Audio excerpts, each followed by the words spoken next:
এ vector B vector আর C vector. C vector equal to কি A vector plus B vector, O A B.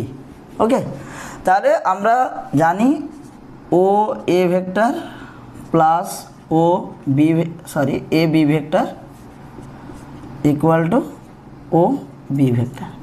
Okay, তাহলে O B vector হচ্ছে ও A vector R A B ভেক্টরের লব্ধি।